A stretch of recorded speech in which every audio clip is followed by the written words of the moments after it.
रात का समय, तेज हवा चल रही है। गांव के पुराने मंदिर के पास एक युवक भागते हुए नजर आता है। उसके पीछे एक साया है। वह बार बार मुड़कर देखता है और डर से कांप रहा है। युवक घबराते हुए, मुझे माफ कर दो, मुझे नहीं पता था कि ऐसा कुछ होगा। साया और करीब आता है। युवक चीखता है और अंधेरे में गायब हो जाता है। बैकग्राउंड में एक महिला की डरावनी हंसी गूंजती है। स्क्रीन ब्लैक हो जाती है। दिन का समय, गांव में दो दोस्त राहुल और अंजलि बात कर रहे हैं। उनके साथ गांव का एक बुजुर्ग बैठा है। राहुल, क्या ये सच है कि इस गांव में रात के समय एक औरत की आत्मा घूमती है? बुजुर्ग गंभीर आवाज में, वह कोई आम आत्मा नहीं है, वह स्त्री है जिसका नाम लेना भी लोग यहाँ डरते हैं। उसने इस गांव को श्राप दिया है। अंजलि, श्राप? ऐसा क्या हुआ था? बुजुर्ग एक पुरानी घटना सुनाने लगता है।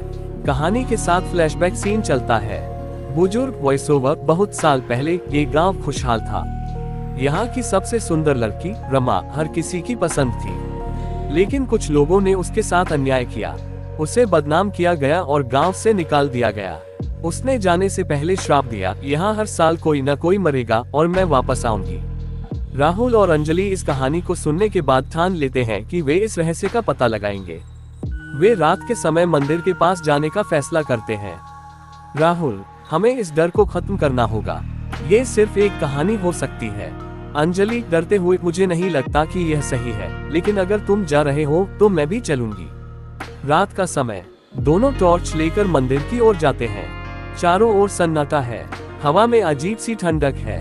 अचानक उन्हें किसी औरत की रोने की आवाज सुनाई देती है। अंजलि घबराकर, तुमने सुना?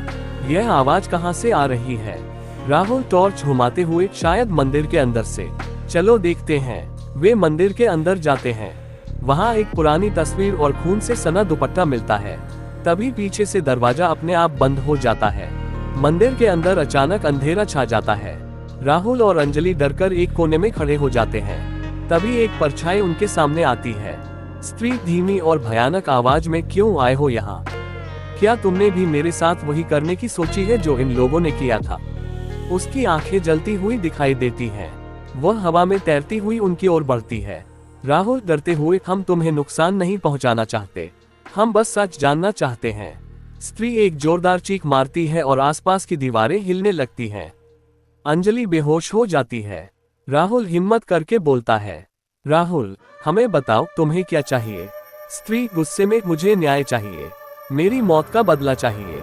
जब तक मैं इसे नहीं पाऊंगी, इस गांव पर मेरा श्राप रहेगा। राहुल और अंजलि जैसे तैसे वहां से भाग निकलते हैं। अगले दिन वे गांव के बुजुर्गों को सारी बात बताते हैं। बुजुर्ग मानते हैं कि स्त्री को न्याय दिलाने के लिए उसे सच्चाई का एहसास कराना होगा। गांव के सभी लोग मिलकर स्त्री की आत्मा के लिए प्रार्थना करते हैं। स्त्री का साया एक बार फिर प्रकट होता है, लेकिन इस बार उसकी आंखों में गुस्से के बजाय दर्द दिखाई देता है। स्त्री धीमी आवाज में, मुझे विश्वास नहीं था कि कोई मेरी बात सुनेगा। अब मैं शांत हो सकती हूँ। वह धीरे धीरे गायब हो जाती है और गांव पर उसका श्राप समाप्त हो जाता है। गांव में सब कुछ सामान्य हो जाता है। राहुल और अंजलि मंदिर के पास खड़े होकर उसे देखते हैं। अंजलि एक मोमबत्ती जलाकर रखती है।